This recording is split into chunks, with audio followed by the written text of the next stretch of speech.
right, all right, all right. This ain't just a show. This is a platform. Veteran built, battle tested. Welcome to the Misfit Nation. Yeah!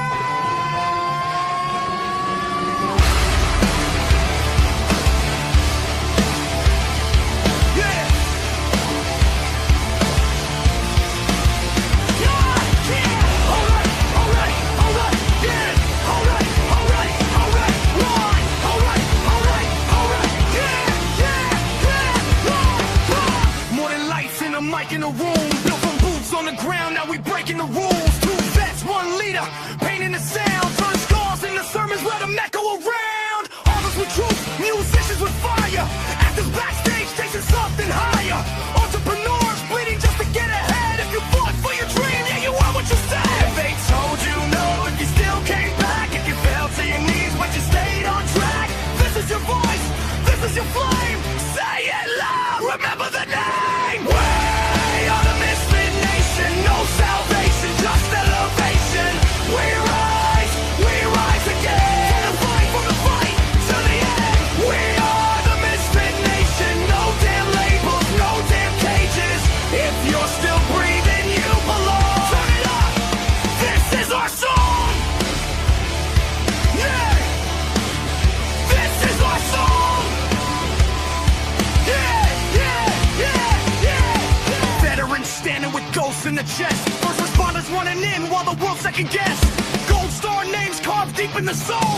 Your story ain't over, we carry the whole. Coaches teaching mindset, breaking the chains, turning barely alive into owning the pain. Truth over polish, scars on display. If it's real, let it bleed. That's the misfit play. If it's heavy right now, and the dark feels cold. If it's heavy right now, and the dark feels cold. If it's heavy right now, and the dark feels cold. It's Aubrey right now. We're the more than you know. Don't walk alone. Veterans press 1, bring it home. Don't trade forever for tonight. You're still needed in this fight. We are the Misfit Nation, built from scars and dedication. We rise again. From the fight to the end. We are the Misfit Nation. Every voice is vindication. From the silence to the scream, we're strong. Welcome home. You belong.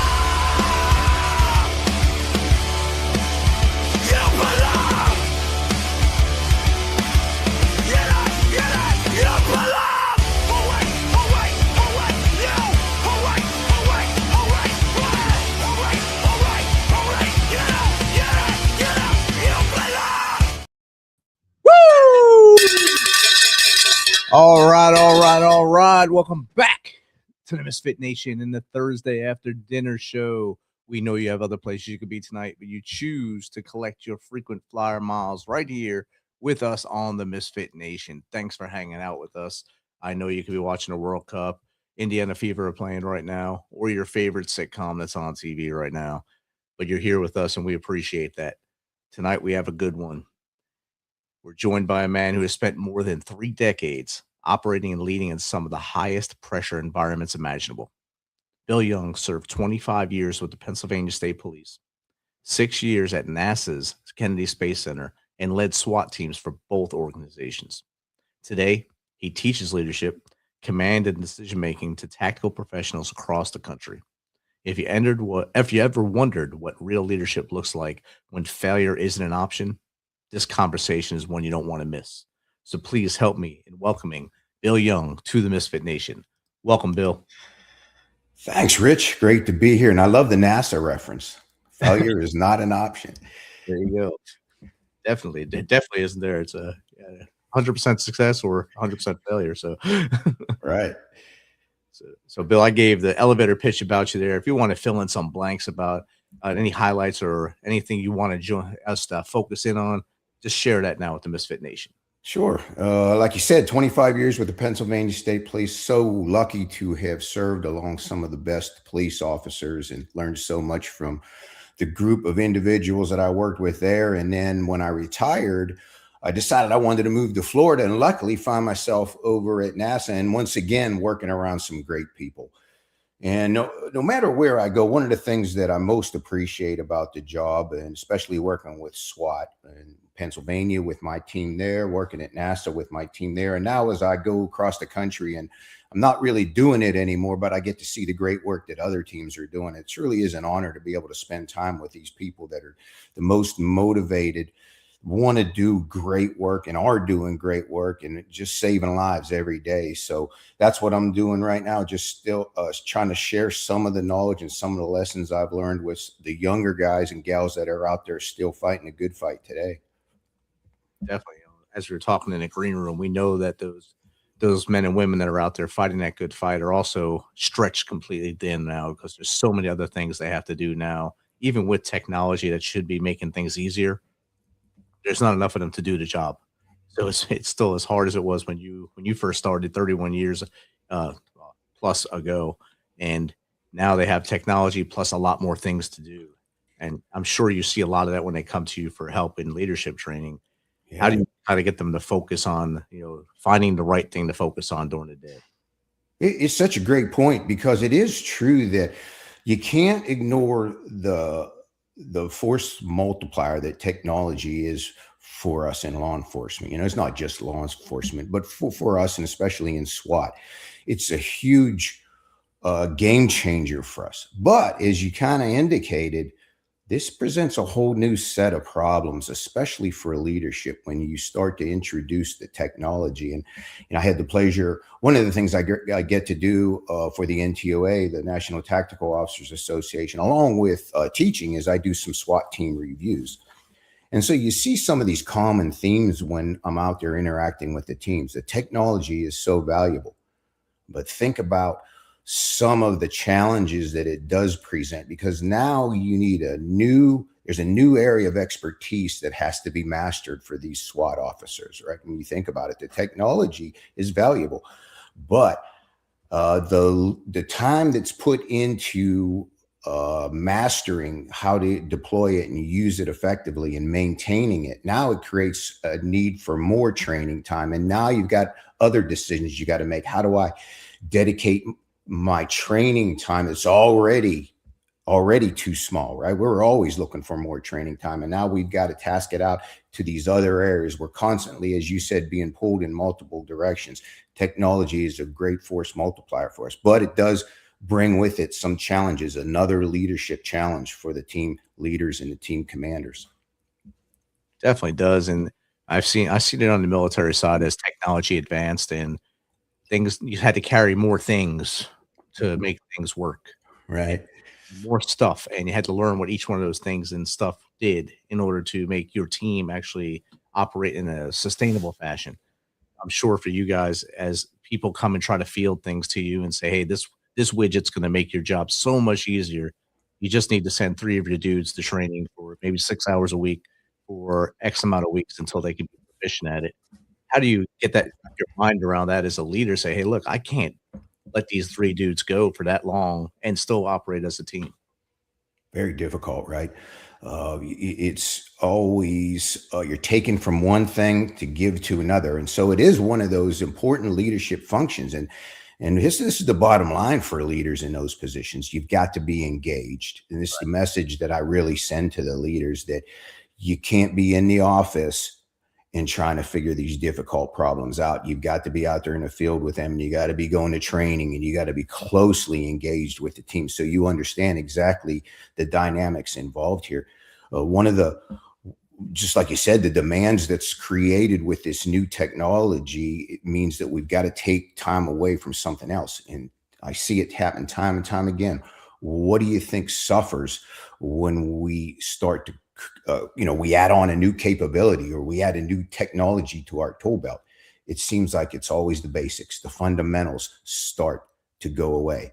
And if you're not engaged and you're not watching your team and you're not at training, you're not seeing what's happened, because the reality is, while technology is a great risk mitigator for us, and it's got lots of applications to help us safely meet our objectives, the bottom line is we still got to be good at the fundamentals. We still got to be good in the way we move in open areas, the way we move through structures.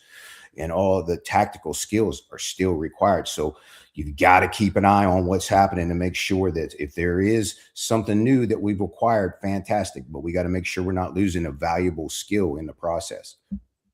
Oh, definitely. And I'm sure that adds to the bigger list of things as a leader in that situation that you have to think about every day, your checklist, all the things Right. you have to do right in order to get those dudes and dudettes where they have to be. And then when the bell goes off, you got to drop all that stuff and go to the other checklist and make sure everything's going the right way. And now, as you transitioned and you start training people, I'm sure it's a little different for you now, not having to worry about the burden of leading them into the battle or into the situation. Now you're teaching them what to do in those situations. How does that feel for you as that transitioned out? I'll tell you that it is difficult at times because I do miss the arena, so to speak. I'm not gonna lie. I do miss it. And you would think that all those worries that you have when you've got your men that you're deploying out into these dangerous situations might go away now that I'm just teaching it, but it really doesn't, because I still say my prayers every day, and I ask God to please help me to tell these guys and gals the right thing to do. You hope that you're giving them the right information to help them ultimately, which is another thing I love about SWAT. Ultimately, if you ask any SWAT guy or girl, they're going to tell you the same thing. Why are we here? Why do we do what we do? Well, it's to save lives, so that's ultimately always our objective in SWAT. So I do love it. I do enjoy it. And I have a chance to kind of focus more on the instruction, right? So that is a good thing. I don't have multiple things going on while I'm trying to do that too, but still got a lot of the same worries that I had even when I was still in that arena. Definitely. Now I want to go into that flashback machine.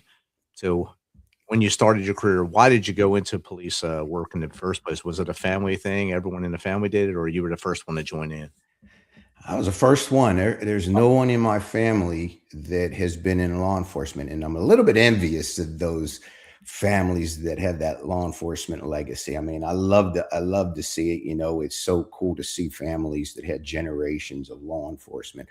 But I'm not sure what it was. It's something I always wanted to do when I graduated from high school. Everybody was making the push to go to college and get a computer science degree, and had zero interest in it, but everybody told me to do it, so I did it.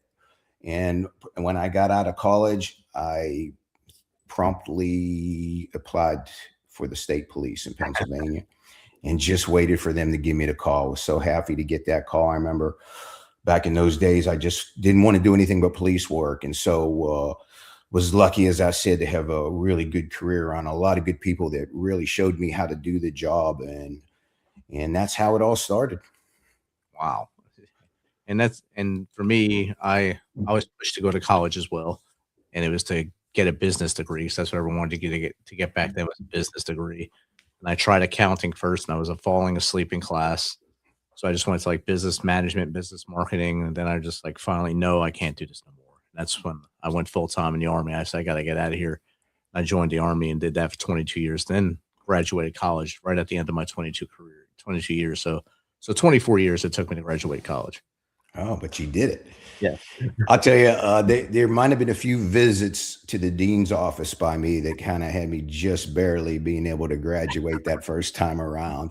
And then when I went back the second time, it was a much different story. But yeah, I just barely made it through college. But that's how my career started. And man, I'm really lucky to have been able to spend the time that I did with those people, and then move on to Florida and work in NASA with those folks. And now, as I said, sharing my ideas about bringing control, in some sense of order, to chaotic situations. Definitely. We've got an early question from the audience here. This is from Celtos1. What steps are you guys going to take to counter the threat posed by Antifa? I think this is an opinion question for you, since you're not in the seat no more. Yeah.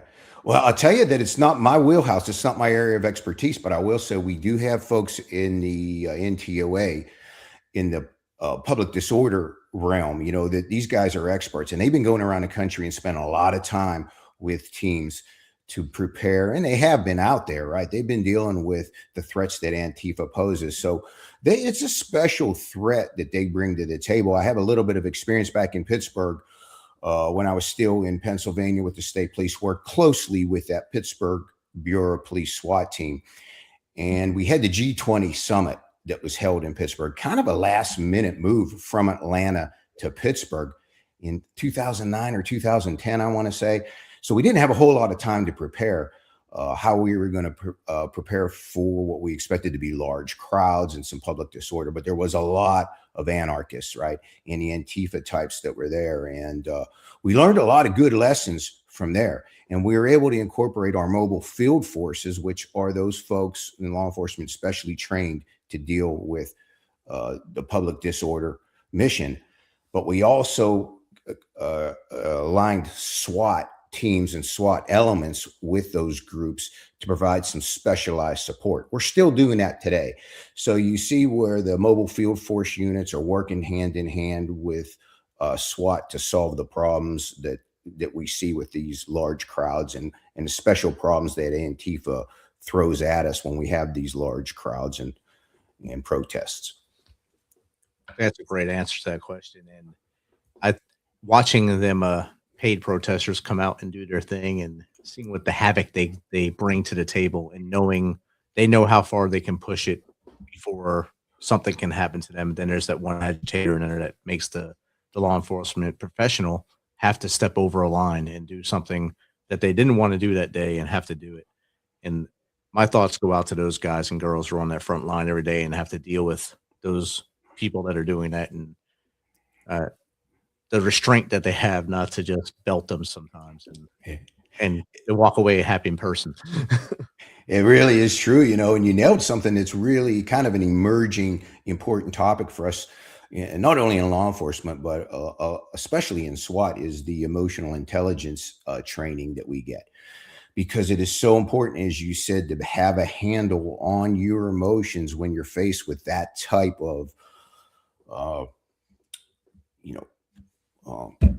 torment, I'll call it, when you have these protesters that are in your face trying to control your emotions so that you can make sound decisions. And again, as you said, even as you walk away, because you have to have those skills to manage the stress as it's unfolding or the acute stress, then you also have to understand how to manage that chronic effect of stress, because these things pile up, right? And how well are we at understanding that we don't really reset?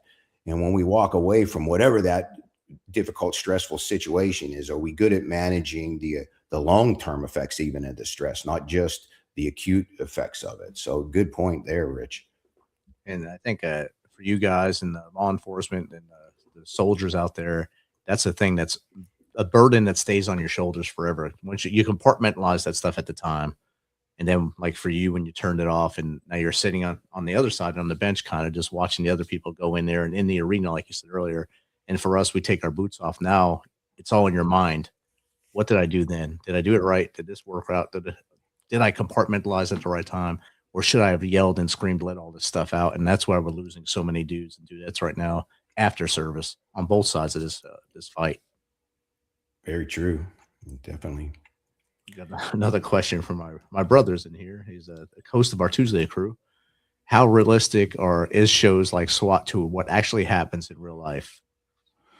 Man, I'll tell you what, I cannot watch it because I'll see something that I look at and say, who was their technical advisor on this show? Because this just doesn't line with the way things are in real life, and there are some things that are, but I know some guys that are technical advisors for those shows, but I still think they get overruled at times for whatever reason, right? We want to glamorize the show or make it look different or whatever. But man, I'm going to go, if I had to pull a percentage out of my head, I'd say maybe 50-50, 50% of the stuff you're looking at is about right. 50 of it, not so much. Not so much.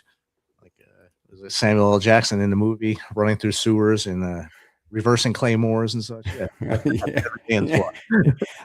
Well, not only that, one of my favorite movies is John McClane and Bruce Willis. What was the name of the movie? Die Hard. Yeah. I love that movie. I love Bruce Willis, but man, so much stuff just is not real, right? Yeah. That's why I try to explain that to people too when they say, "Oh, does that happen in war?" I said they do say hello and they do shoot guns and stuff like that, but everything in the middle is Hollywood. Just take it with a grain of salt. The biggest argument was the American lone survivor. The scene when they're falling down the mountain. You think that really happened?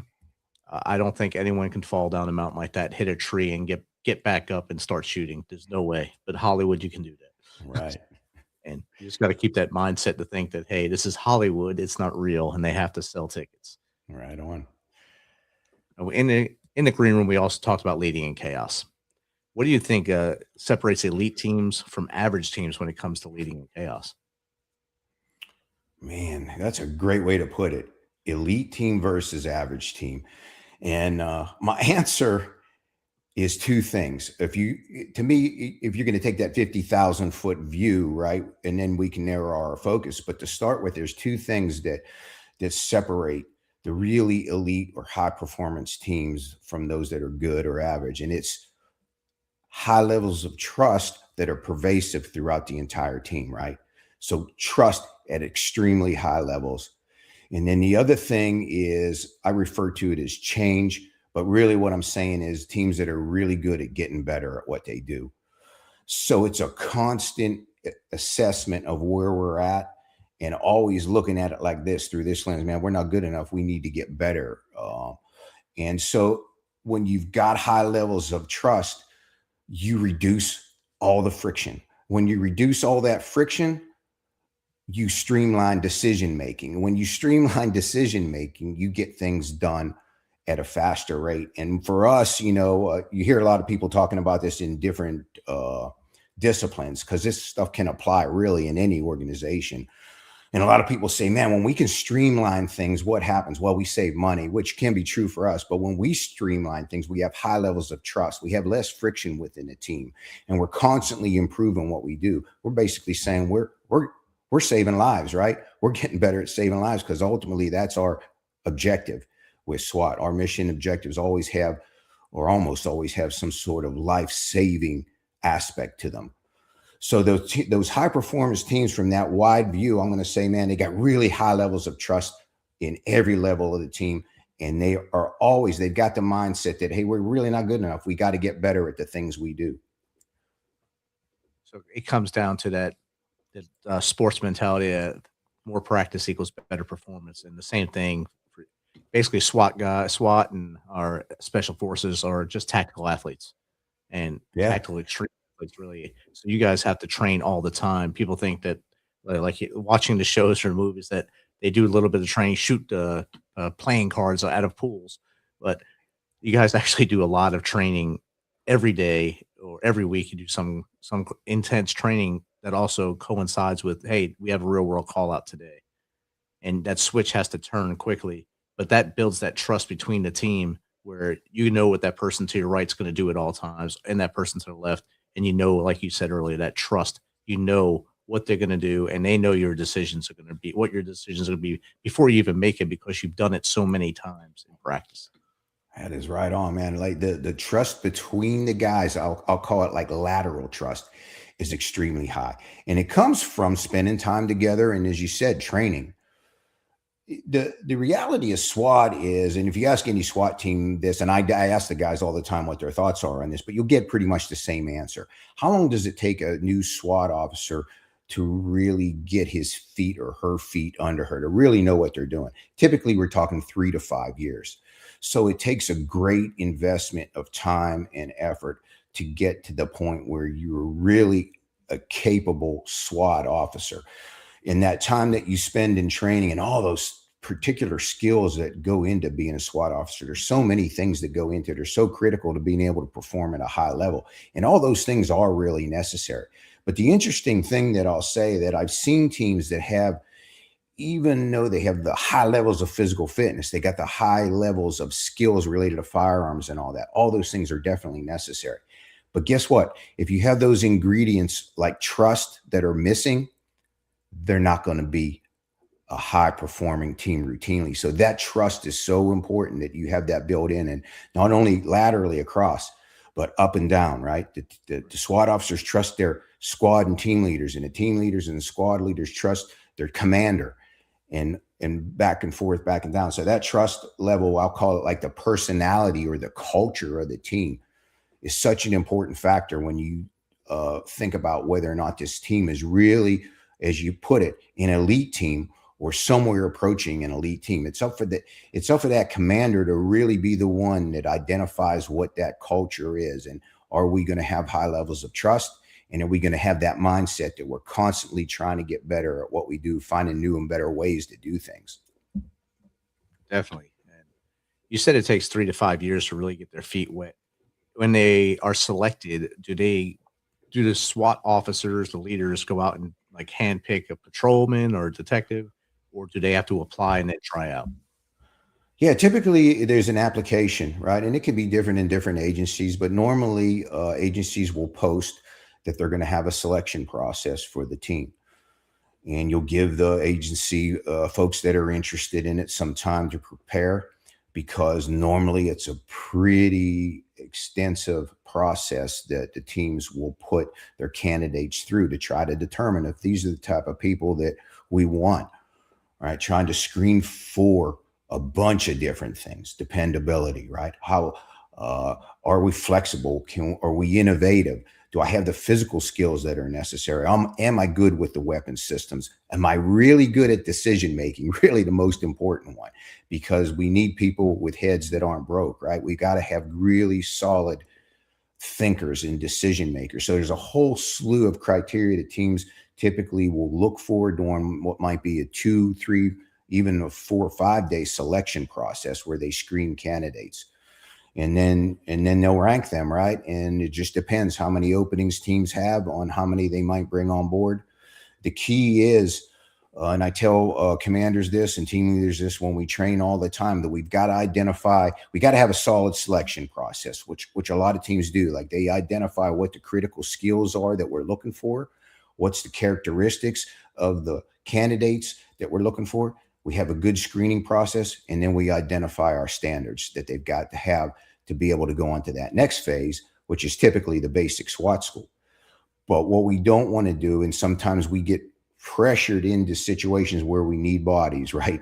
And we get tempted to kind of swerve from what we identify as those standards, which I'm always very cautious about, because this is just problems for us down the road. If we identify what those standards are that we're looking for, we need to hold our team to those standards. And the problem, though, is, it's these competing interests. Right now, we have a hard enough time getting people to want to be police officers, let alone be SWAT officers. And so the candidate pool, for instance, today in 2026, as opposed to 1991 when I tried out, completely different. It's amazing to me when I see how many people are trying out for SWAT these days. It's just the numbers just aren't there. So it does make it very difficult for these team leaders and commanders to get the bodies they need. But it is important to hold those standards. I think if they made a better movie, more people would want to be a SWAT team member, and maybe if the news was on your side. Well, I will say, it's good to see. Like I said, I go out there. I never had to do this in my time. We always had a ton of candidates for the team.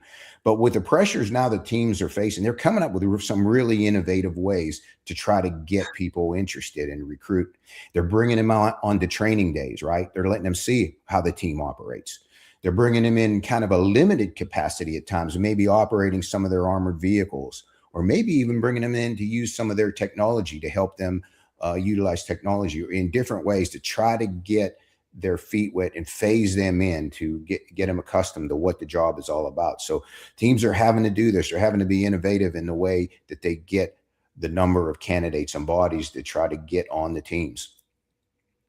And sometimes that's the best way to recruit. Let them get the taste of it, get Right. that taste of what they could get into, and say, oh, wow, this is much better than being on patrol every day. This is a lot of fun. And it won't be as monotonous. I'll have a lot more skills as I go through my career as a police officer, and then I can make better decisions on where I want to go in the future. Yeah, that's absolutely true. One thing that I found is no matter where I go, it seems like the SWAT is kind of like the officer candidate school of law enforcement, because you put these men and women in situations in training and in real operations where they're making decisions under compressed time frames. And when the stakes are high, they become very good problem solvers and decision makers. And now that kind of accelerates their ability to advance through the ranks. So it's definitely something that they carry with them throughout their career. All right, we got a couple more questions in the comments section here. How often do members cycle out? That's the first question. Yeah, good question, and one it's changed a lot too, along with a number of candidates we used to get back in the day. You figured a guy, if he got on the team, he was going to stay for 10, 15, 20 years, right? Nowadays, not so much. It's very rare to see somebody on a team that long. So unfortunately, I'm going to guess that you see a lot of these officers cycling out around 3 to 5 years or thereabouts, just when they're really starting to get a feel for what it's all about. That's one of the most difficult things about it, but it's just the nature of the way it is, the way the job is right now. There's a lot of movement. There's been restrictions. A lot of teams are collateral duty, meaning they're not full-time SWAT, right? They're on patrol or they're detectives, but they're also on SWAT. So you've got these competing interests, and you've got to wear multiple hats, and then you're lucky if you get some sleep in between calls. There's so many dynamics involved there, but there's a lot of reasons that these folks are leaving the team now that maybe they wouldn't have before. So a lot of agencies are saying, hey, once you get promoted, you got to leave the team. Okay, well, that's a problem right there, because now we've got a lot of experience and we want somebody to get promoted, but they can't stay on the team. So it kind of creates that dilemma. Or maybe they want to go into another specialization, investigations, but maybe the agency will say, yeah, you can't do both, right? Again, with that competing interest thing. So maybe they're going to leave the team, or maybe the demands that's on the family, because there's no question the team work puts demands on the family, and these folks are making decisions, and I don't blame them for it, right? Families first. But sometimes they say, I just can't do it anymore. It's too much of a strain on my family. So the answer is about 3. I'm guessing right now, I'm no longer in the game, but I want to say 3 to 5 years, you're seeing a lot of people cycle out of the job, as opposed to 20, 30 years ago. It was at least twice as long before they would be leaving the team. I know here in Clarksville, it's a collateral duty for patrol officers or detectives to do both.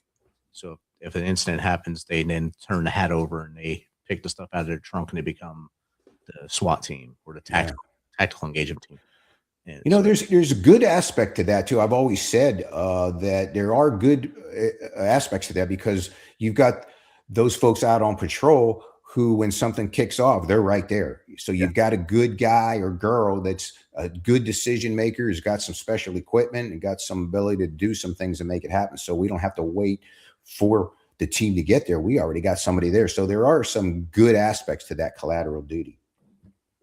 Yeah, that's a great point, that they're already on scene most of the time, because the patrol officer is usually the first one that arrives and is able to make the call, say, hey, yeah, we need SWAT, unless they're already called from higher. But usually there's someone else on the ground first. And if it's a person that's trained with the team or has been part of that collateral duty, it's probably better to have them there on the ground first, to at least become that on-scene commander until the actual commander gets there. Yeah, for sure. They start working the problem, and we're a little bit ahead of the game. Not to say those frontline supervisors that would be there otherwise shouldn't be trained in critical incident management and start already working a problem too. But you definitely got some extra expertise when you got a SWAT guy there that's starting to work the problem.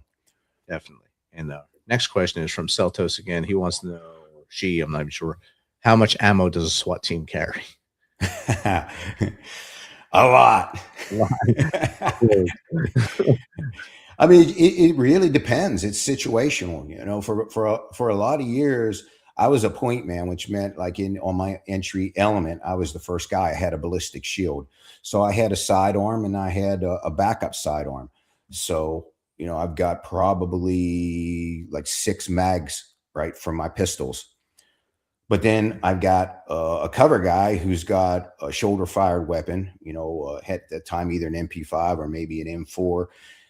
He's got a sidearm, so he's got several mags for each of those.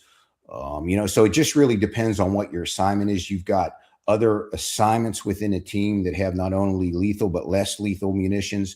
So you've got multiple rounds and with each one of those different weapon systems. So the one thing that I will say, and it was a lesson learned back in 2009 in the city of Pittsburgh. We had a standoff with a suspect who had ambushed and murdered 3 city police officers, and shootout ensued for hours with that suspect who was barricaded in the home. Thousands of rounds of ammunition fired, right?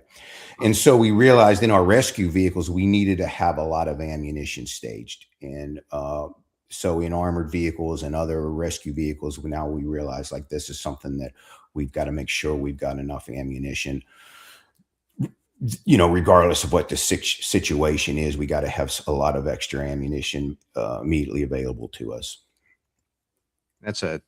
Sometimes it's tough lessons like that in a situation like that fosters the next standard operating procedure for you guys to make sure that you know what more to bring to a situation in case that kind of situation arises again when you're on the ground.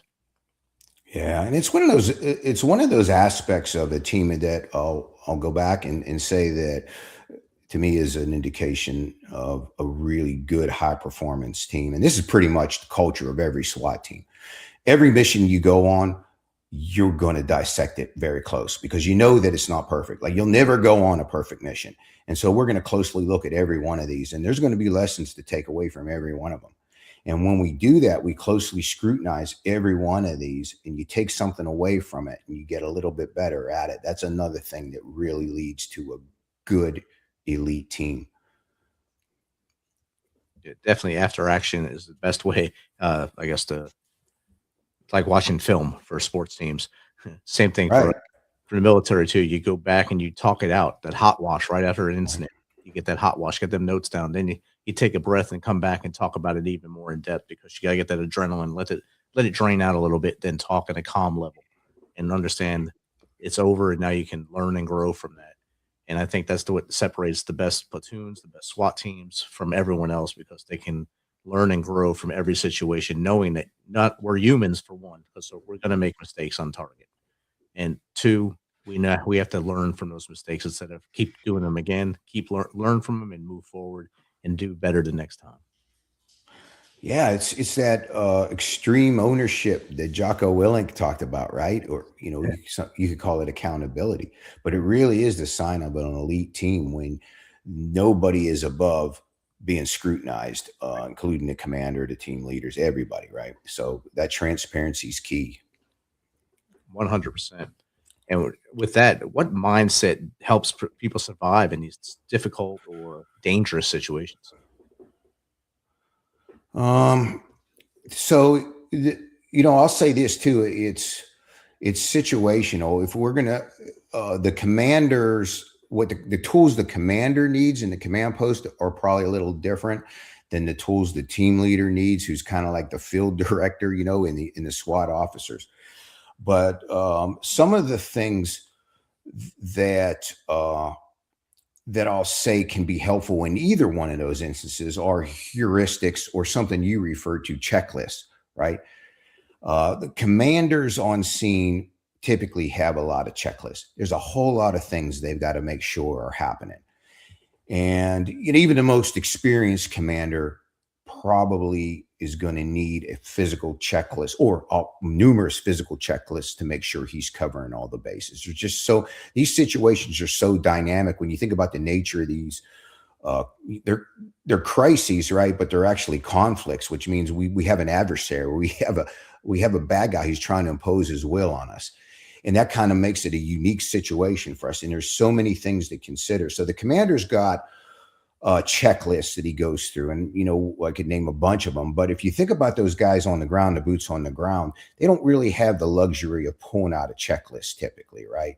But they have tools that they take with them to help them make decisions, these heuristics. One of the things that we teach in the NTOA is a tactical decision-making model. I think it's extremely helpful for team leaders and even any SWAT officer that deploys. And we call it the PI2 tactical decision-making model. And I don't know if you've ever heard of this or not, but it's just a heuristic, right? It's kind of like a quick mental checklist that you can immediately deploy anytime you find yourself in a tactical situation to make sure you've covered all the bases. And so what it stands for, the first letter P stands for priorities. So you're just going to quickly look at the situation and you're going to say, well, what are the mission priorities here? So for instance, if we got a hostage situation, we know, hey, our hostage is being rescued. That's our priority. And then we also look at what we call the safety priorities. And we quickly evaluate the situation based on these safety priorities. And what that looks like is we know in any situation we have people that are in more danger and they have less control. So for instance, a hostage would fit into that category, right? They're in the most danger and they have the least amount of control. On the other end of that priorities is the suspect, because he's got the most control and he has the ability to end this thing at any time. And he's in the least amount of danger. And then in the middle is usually law enforcement, right? So we use the P part to kind of quickly prioritize our actions. The next step on this heuristic is the I phase. It's intelligence. What's the intelligence tell us? You know, what's the critical information? Then we assess the environment, the E part. What's the terrain look like? What's the structure look like? And we look at the tactics and tools that we have and see what's available to us. And then the last one is, what do our instincts tell us, right? Don't ever ignore the power of your instincts as an officer. So we have a lot of heuristics like this that we can use and train people to use to quickly sort through a chaotic situation to try to bring some order and control from the chaos and start to minimize the risk. That's awesome. I like that. Pi, you said Pi O, right? Pi O. Two, it's PIE2. I might have forgot the T, which is the tactics and the technology, which we might have available to us too. And that leads to one of the questions in the chat. That does SWAT use drones to recon buildings now, for example? Yeah, SWAT's definitely using drones in a lot of different ways. It's a huge game changer for SWAT. They can use them in a lot of different ways, and you're only limited by your imagination, right? How you can use these things. Yes, definitely, 100%. They're a game changer as long as you have that trained operator there to use it and keep them in the fight as well. Yep. Another question from Steve. We usually speak to military personnel and found out how hard it is for them to admit about having PTSD. How bad is it with the teams you were on, and do they communicate it better? You know, it's not good. There's still this stigma with it.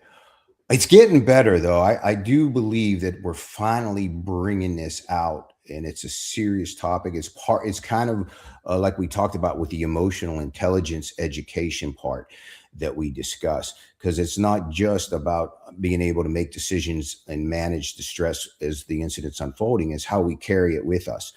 But still, there's this stigma in law enforcement, I think, that a lot of people feel that they can't really admit that they need to get some additional support or help. But I think it is getting better. I think we're getting better at it. We're starting to really get that message home that we've got to manage the stress better. And the interesting thing that I found, I'm definitely not an expert in this, but what I found is guys and gals that are exposed to these stressful situations, everybody responds differently, right? You don't know how these critical incidents or the things that happen are going to affect anybody, and everybody is kind of affected in their own timeline, and everybody's affected in a different way. And so for me, the important leadership message for a team leader or for a commander is to say, you've got to, again, it goes back to being engaged. You got to watch your people. You got to monitor them. You got to talk to them, and you got to make sure that if there is something going on, that we're aware of it and that they're getting the attention that they need. Definitely. And like you said, everyone's on a different timeline. I remember going through a firefight in Iraq, and there'd be four of us that went through the same exact firefight, but seen different things, different angles of it, and had different effects of it later in life or later that day. And you never know who's going to have an effect first or what's going to affect them more. Could it be the smells? Could it be what they saw, or what's going to trigger it later? And that's the same thing you guys have gone through as well. And yours can be on every day, because every day you're on. We get to come home and kind of refit and then do it again, but you guys are doing it every day. And it's an interesting point that you brought up because I've seen the same thing. It's all the senses are affected when we're in stressful situations. They're all affected, and you never know what sense might trigger something that has occurred, and that's why one of the things I do when we talk about preparing for stressful situations is one of the things I like to talk to guys and gals about is mental rehearsal. If you can mentally rehearse before you're getting ready to do something and try to condition all your senses to what you might experience, it can be very helpful to, I'll say kind of shrink that decision-making loop that you find yourself in. Because if your senses are affected and you haven't expected it, it can have a tendency to distract us and cause a delay and extend that, what we call that OODA loop, our decision-making loop gets extended. So yeah, the senses, it's important to understand how they're all really affected by these things. Definitely. Got another couple questions from the audience popping in. They want you tonight. Golly. This is from Sly Simply OF. What's the toughest leadership decision you ever had to make as a SWAT commander? And what did it teach you about leading when there are no perfect options? Oh, you would think that the answer to this has something to do with a hostage situation or, some violent apprehension, and it's not. The toughest thing I had to do, a decision I had to make as a SWAT commander, was to fire one of the guys that I came through my basic SWAT school with, who I'd worked closely with for many years. And some things changed and some things happened. And man, it wasn't easy for me, but I knew it was the right thing to do and I had to do it. And, shit, that was probably the toughest decision I had ever had to make as a commander. I'm sure it is, especially when you have that connection with them. Yeah, right. I mean, it steps all the way up. That's rough. Yeah. Yeah. That's something that you can't, it's hard to just walk away from and say, hey, let's go have a beer now. I just fired you.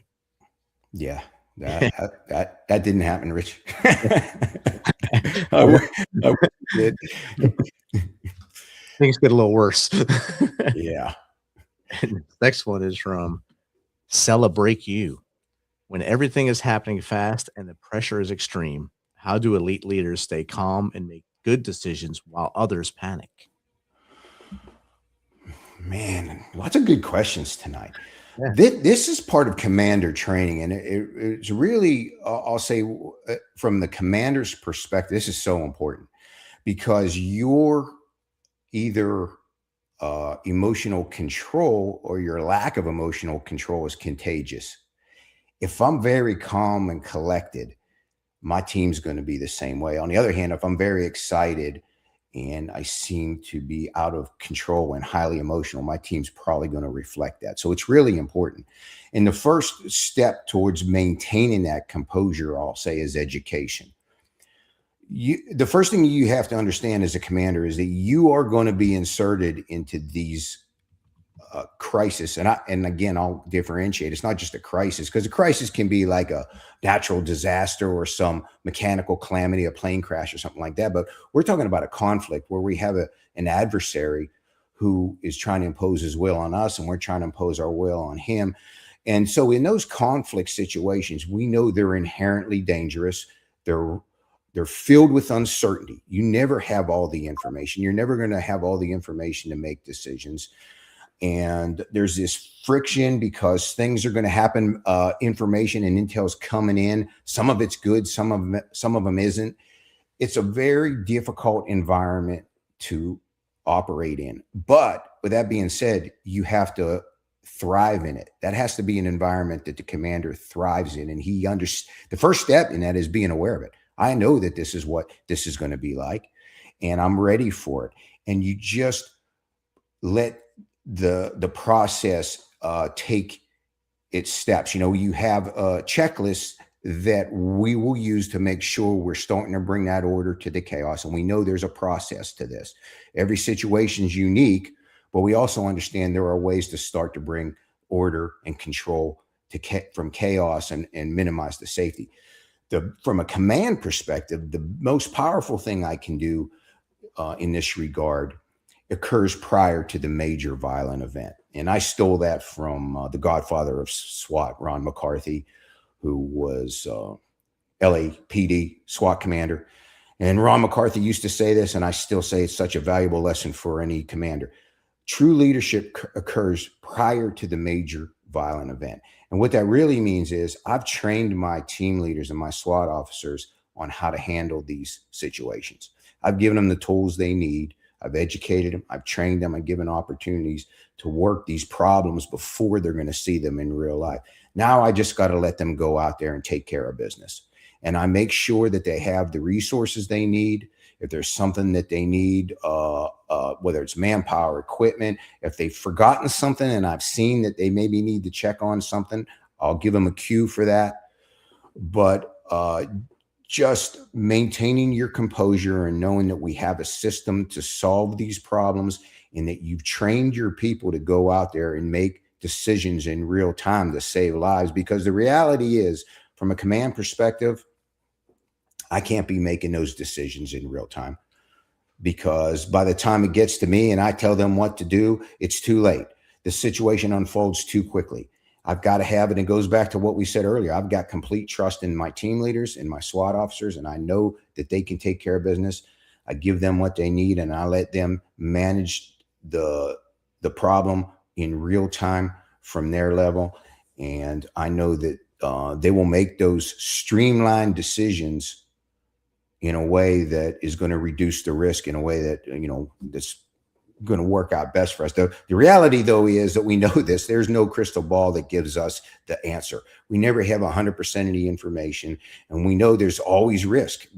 We don't know if it's going to work out the way we want it to or not. All we can do is apply the tactics, technique, procedures, and let our people make the decisions to save lives and see what happens.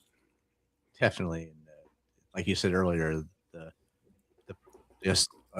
the accused also has a vote in every situation, and they have the biggest vote because they hold all the cards at the time. So all your training has to come in based on what you think you know about him and your instincts. Like you said earlier, instincts is a big thing for you guys, especially walking into a house with that kind of know the setup, but that's when the technology comes in, drones, or if you have little robots, you can throw them in there as well and help you guys out to map things out and maybe see where this person is. But other than that, you guys go in blind and don't underestimate the training that you guys have. Like as the tactical commander, you're so far beyond where they're standing. It's kind of like the scene from Black Hawk Down when the helicopter's above and the convoy keeps getting told to go directions after the turns and such. That's what'll happen if you're making a decision for the point man. Yeah, that's absolutely true. And so, like you said, the suspect always has a say. That's what makes it so uncertain, unpredictable, is that human dimension that we're dealing with. And all we can do is let those guys go out there. We put plans into place, contingency plans that are layered, and we try to think about all the what ifs and plan for all those and give those guys the tools they need and let them make decisions and do what they do to save lives. 100%. And I want to get into Castellan Group here in a minute. But we have a question, I think, that leads into what you do at Castellan Group. So we'll get this one in there, and then we'll talk more about it.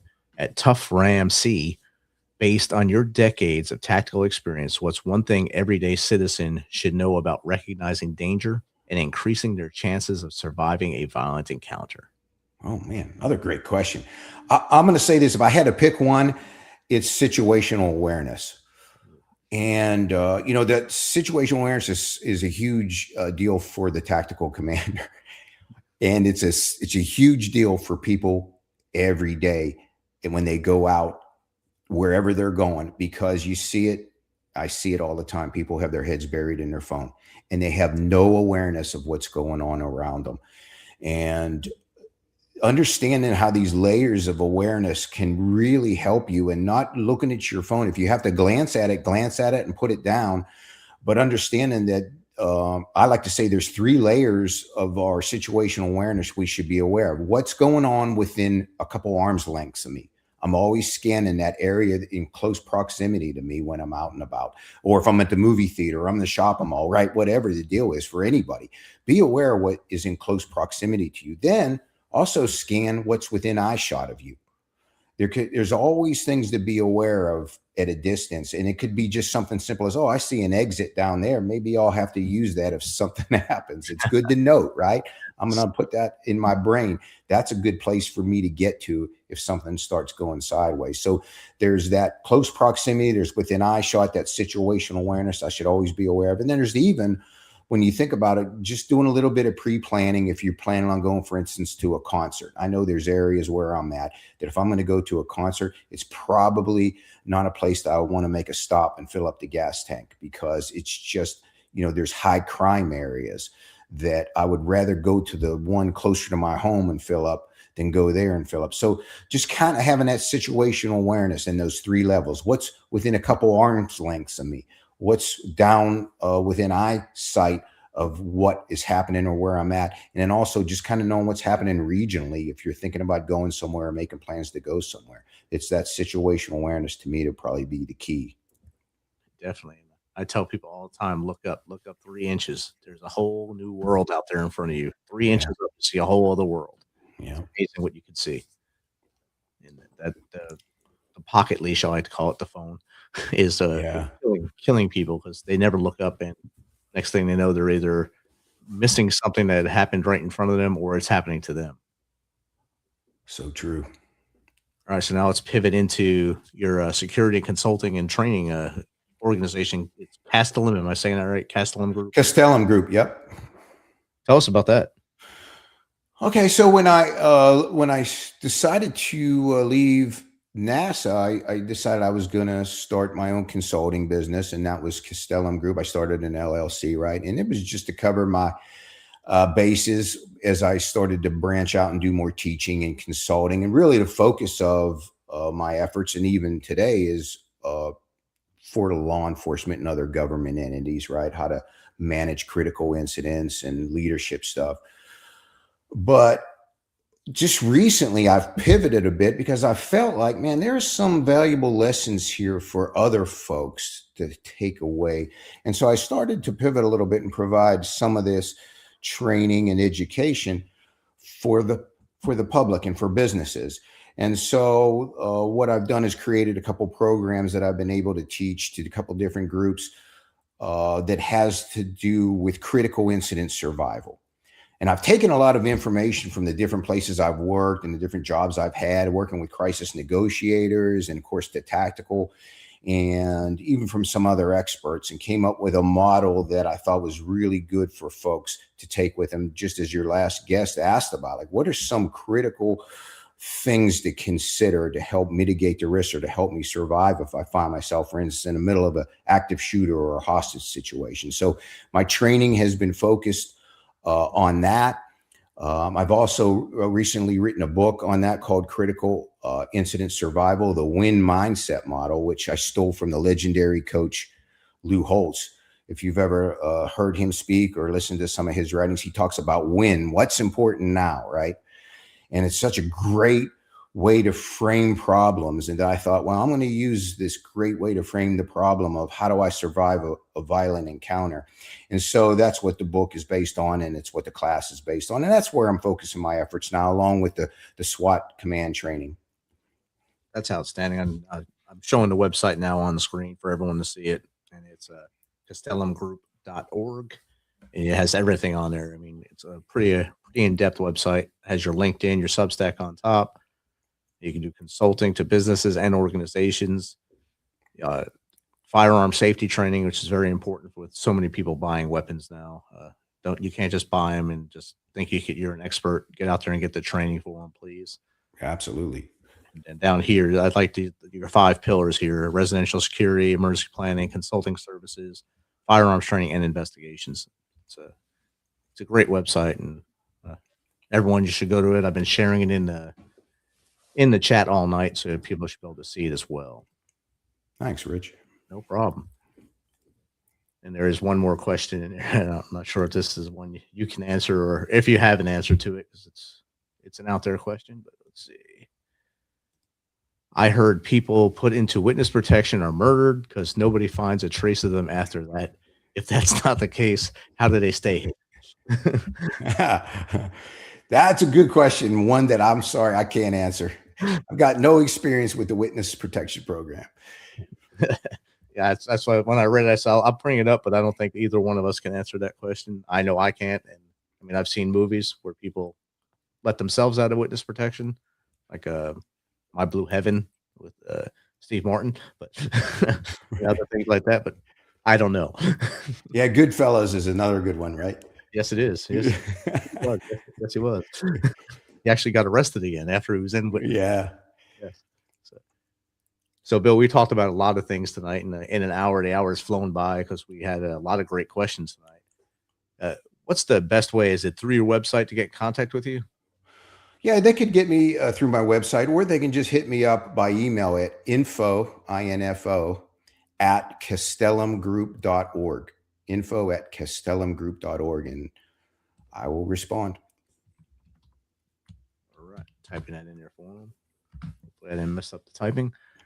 And my final thing for you is, what's 3 things the Misfit Nation, our audience, can start doing tomorrow to be better people?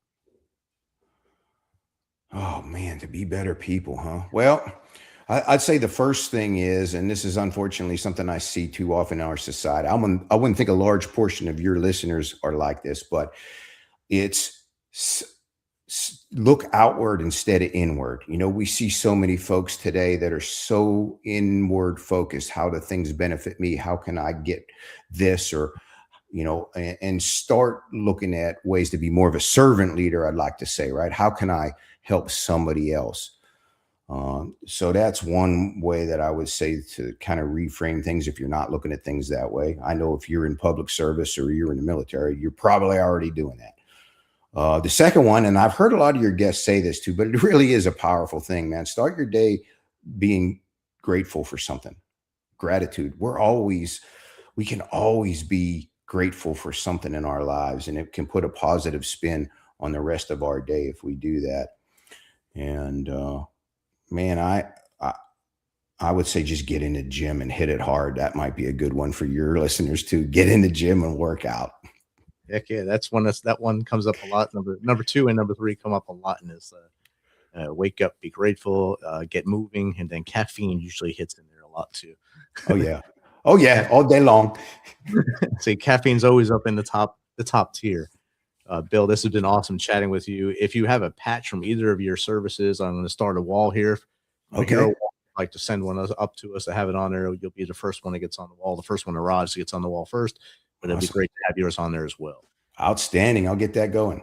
Outstanding. Thank you again for being on with us tonight, Bill. Thanks for having me, Rich.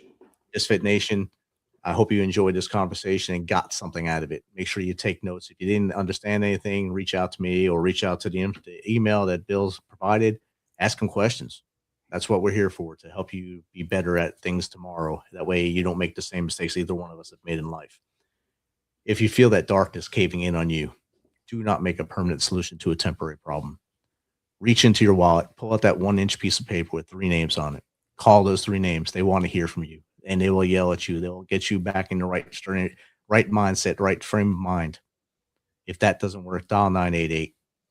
Listen to the prompts, follow them, let them help you. If you don't want to do that, contact us. info@themisfitnation.com, jake@themisfitnation.com, or steven@themisfitnation.com. And we will keep you on the line until someone local to you can get you the help you need, so you're with us. Because the day tomorrow with you is 100% better than one without you. Until next time, be humble, stay hungry, and keep hustling. Good night, everyone.